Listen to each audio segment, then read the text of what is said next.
Heyo! My name is Sarah, and today I will be doing a book review on Gemini by Amy Kaufman and Jay Kristoff.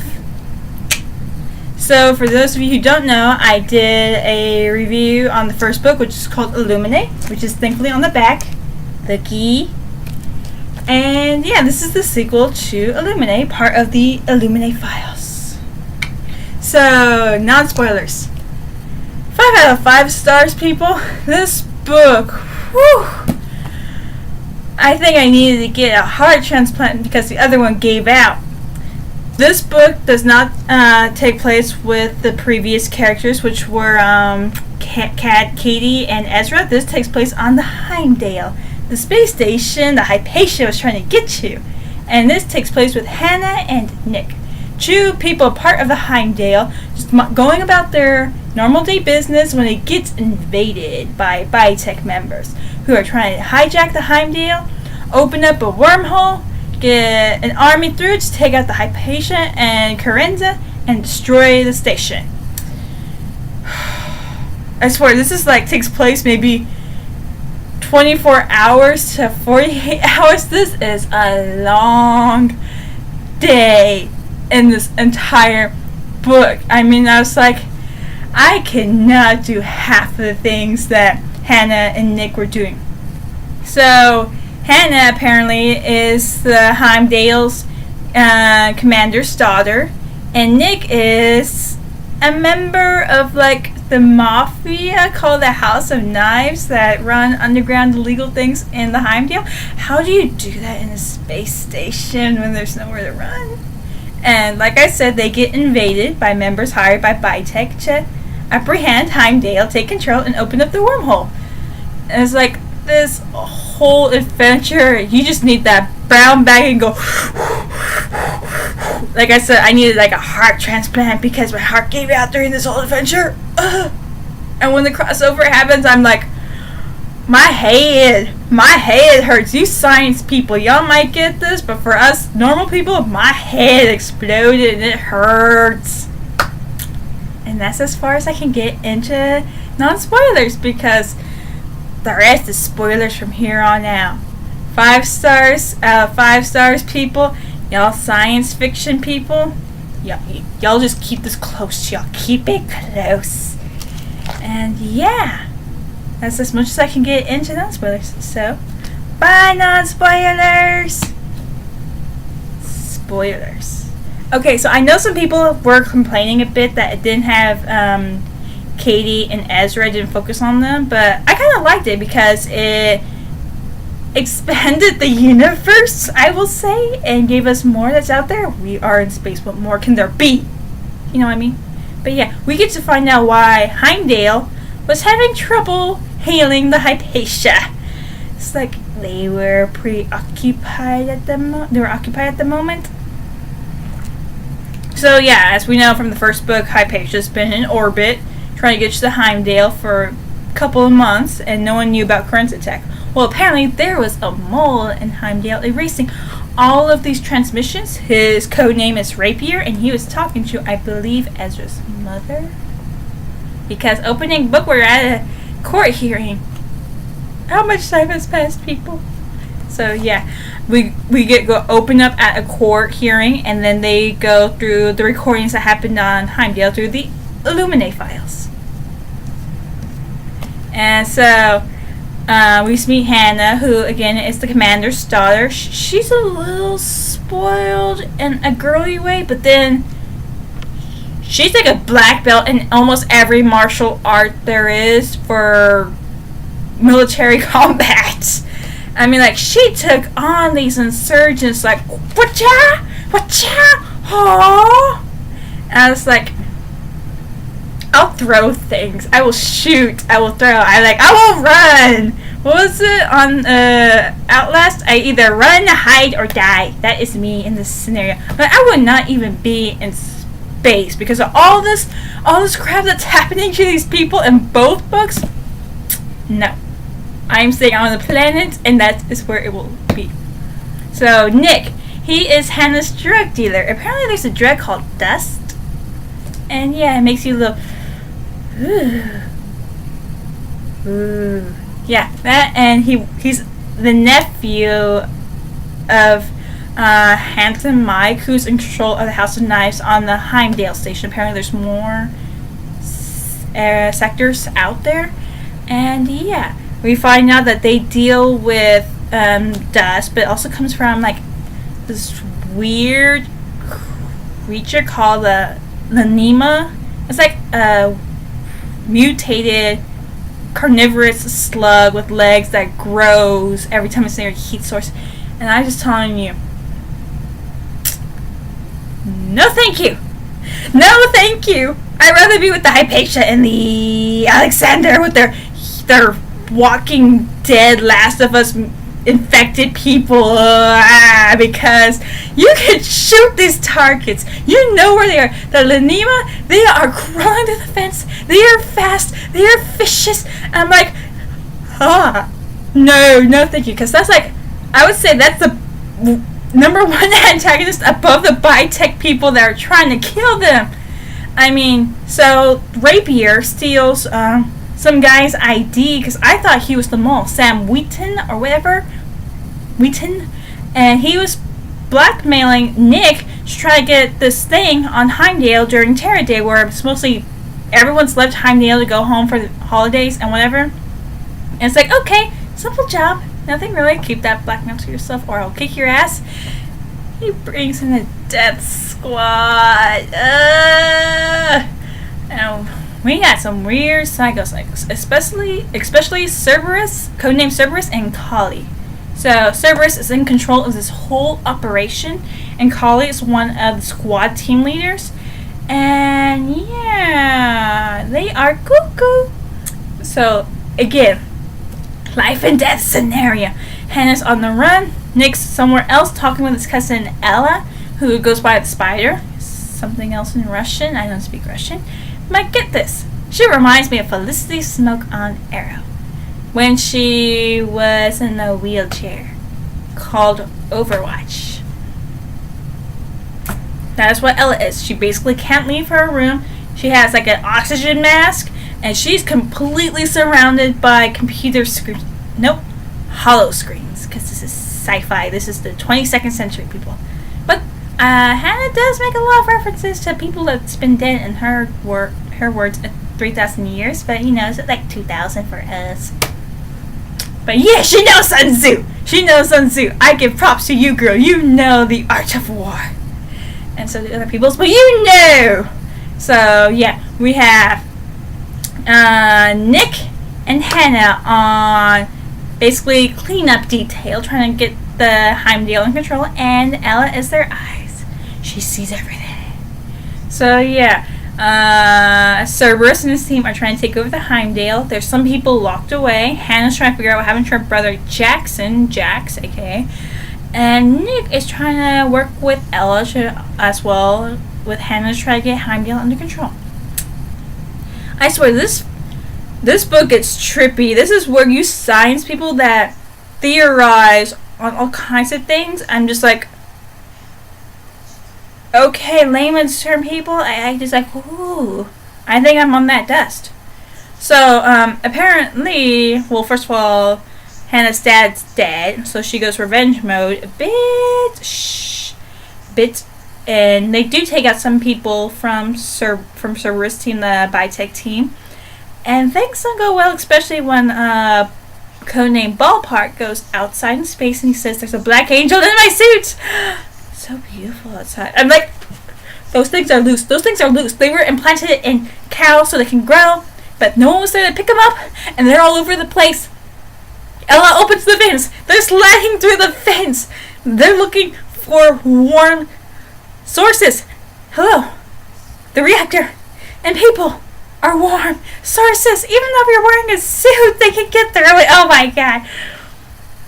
This is like Alien on steroids. These things are slippery. You can't catch them. They have multiple heads. They got tongue, and they are fast. They are fast, and you don't see them coming until they're wrapped around your neck and trying to suck your face off. Again, I am not going into space. I am sticking on the planet And if it goes kablooey, I go kablooey. That I'm not taking my chances in space because of what happens in this book. And a lot of trippy things happen after that. So we find out that Rapier is not Sam Wheaton, as I said. His ID was stolen. But it is Samuel Maginot. I think that's how you pronounce his name. But get these. It is Jackson, Hannah's boyfriend. I honestly, God, did not see that one coming. I thought it was Rapier was someone else and Sam Wheaton was just an accomplice. But no, it was Jax. I swear, I did not see that one coming. It caught me off complete surprise. And yeah, Heimdall's having issues, so they're trying to get Isaac Grant. He is Katie's dad that we all believed was dead. But no, he's alive and kicking people, and he knows how to make things go boom. There's a lot of booms going on. I mean, Ella gasses some team members. Nick blows one's head off with a gun. And Hannah, with the instructions of Isaac Grant, makes things go kablooey in the mess hall. Where do these kids learn these things? I mean, I don't know these things, and these kids are like 17, and they are taking out special trained military people that are, their go-to is operating on off-the-books missions. How can a couple of 17-year-olds take y'all out? I get Ella. She is hooked up to her computers and everything. Nick, a little bit maybe. But Hannah? Woo!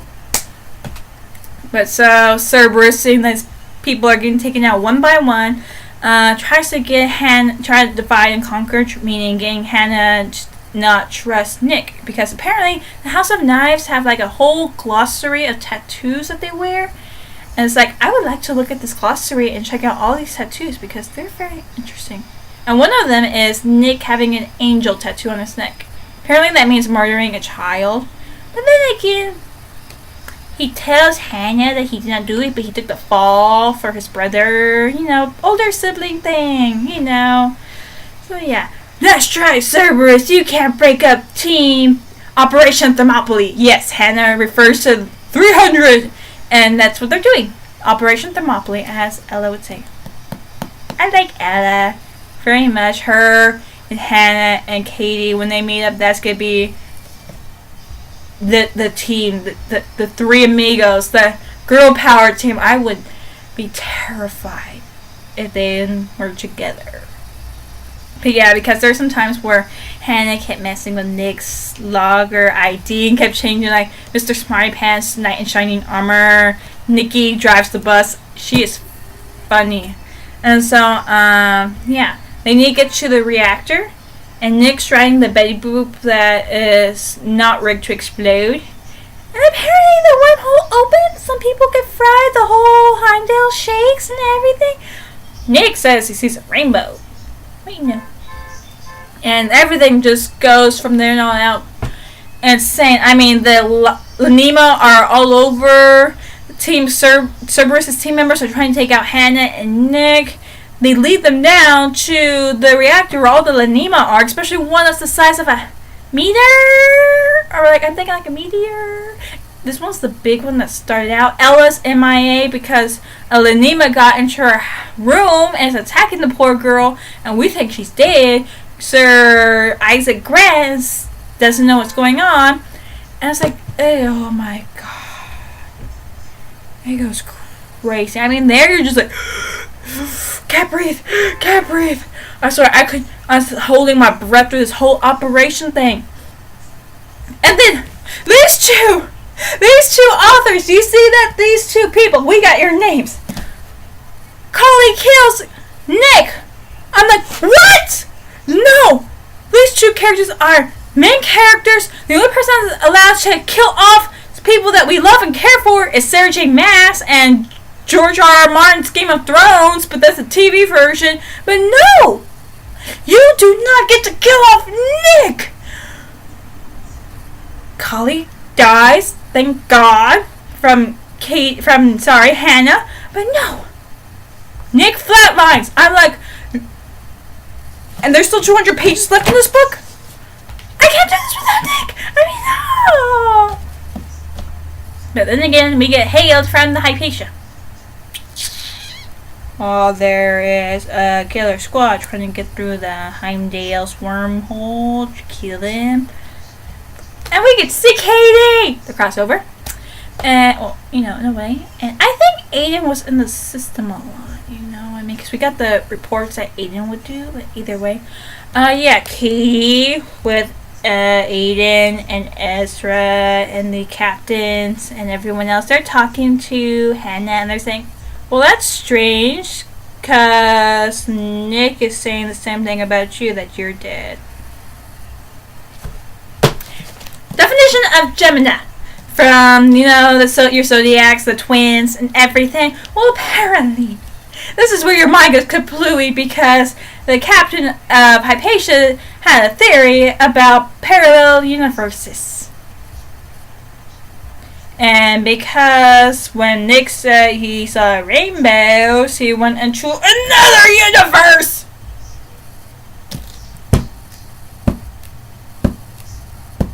And the Nick that came out on the other one was the Nick from the other universe. So in universe A, Nick dies. In universe B, Hannah dies. And because of the whole shaking and the space lightning storms that reminded me of Star Trek, if everything's not set correctly, everything will cease to be. I just went along for the ride because I'm like, Ezra, I don't understand the thing y'all are saying, but y'all know what y'all are doing. Oh yeah, Aiden's back in the game, and they hook him up to the computer, and he is simultaneously talking to Nick and Hannah from both universes. I mean, it goes on for this for the next 100 pages. It's like him talking to both Hannah and Nick at the same time. I'm like, oh my god, this is gonna give me a headache. It kind of did. Got multiple people on one side died, people on one side didn't die. And it's like, we gotta get these people back to where they belong. Nick, just get your ass over back to Universe A before everything goes kablooey. And by the way, there's a biotech cleanup crew that's coming to destroy the Heimdall that not even Cerberus is teaming about. So, that's a good motivator for, see mutual enemies as mutual friends, and that's what happens. Hannah releases the hackers on Team Cerberus, and they help them escape. But at the same time, we get this whole lightning storm in space thing going on, and I'm like, hurry up, Nick! Girl, get over there! No! The universe resets itself because Nick and the dead Nick and the flowers apparently get back to the other team. But then we're back at the, court hearing, and we see a footage of Sam the asshole shooting Ella, killing Nick, and killing Hannah. Saying, Operation complete, goodbye. And you're like, everyone's like, you can't trust these Illuminati files, they're all fabricated, blah, blah, blah. And then, lo and behold, after thinking they were dead, Hannah's voice reaches out and says, oh yeah, bitch, we're still alive. Here's what really happened. Ella's alive with the goldfish. Long story short, she accidentally killed her friend's goldfish by overfeeding it, so she got a replacement. But she managed to save his little fishy ass, and she and the goldfish escape. Hannah and Nick escape because Jack decides to stay to hold down the Heimdall before it goes completely for everyone to get out. So the Mal, the ship that the high-tech team arrived on, is full with passengers of the Heimdall, and them and the Betty Boop of this universe goes through the wormhole to the sector of Carenza. So they're alive! One question is, for them to be alive and finally make it here, that's like 1,000 lifetimes. So everyone's wondering, how did that happen? You know what I mean? That's not physically possible. And you want to know what Hannah says at the end? We were just getting started. You want to know how it ends? And then it ends right there. First we had infected people running around and a psycho AI. Now that AI is our friend, and he keeps complaining how cramped it is in Katie's pad. Now we had Anima, a little worm, alien creatures crawling around while the Heimdall was getting shot up by a team that's job was to open the wormhole and kill anyone in there. And then at the same time, we get multiple universes getting ready to go kablooey. And it's like, now you want to know what happens? How they all got out of this alive?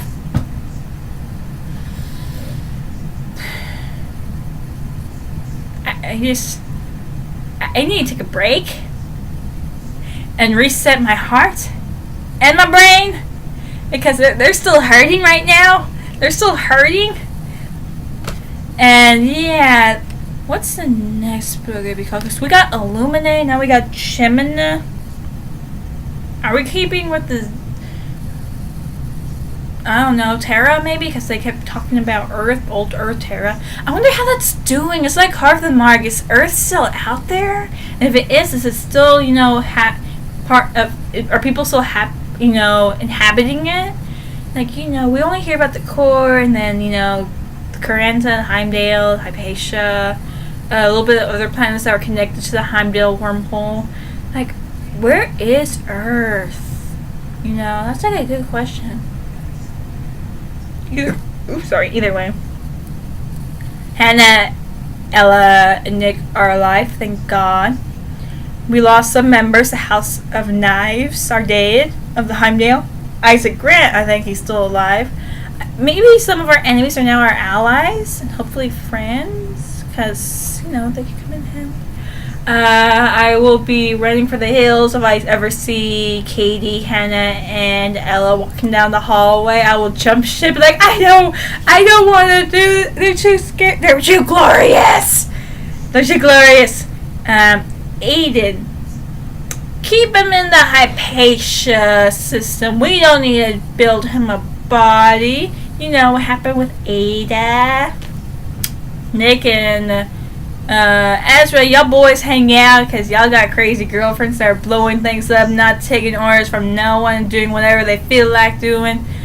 Isaac Grant, sorry man, your wife's dead, so is your niece. And now we gotta deal with Biotech and their troubles. What else are they brewing? What else kind of troubles are they up to? Maybe we'll get that in the next book, because I think the next book is the last book. I don't know. Word to TV people, sci-fi. Y'all do terrific science fiction outer space thing. Why haven't y'all picked this up yet? This is a gold mine. I want to see the logs. I want to see the emails. I want to see the logs, emails, video cameras, the updates, the hidden journals, everything. I want to see this on TV, people. Like, Just saying. Before I go, I have a theory. I say the guy who's always going through this, the one who always makes his little commentaries during the footage, the one who's going through all this data and presenting it to the court, I think he might be the puppeteer in all of this. Like,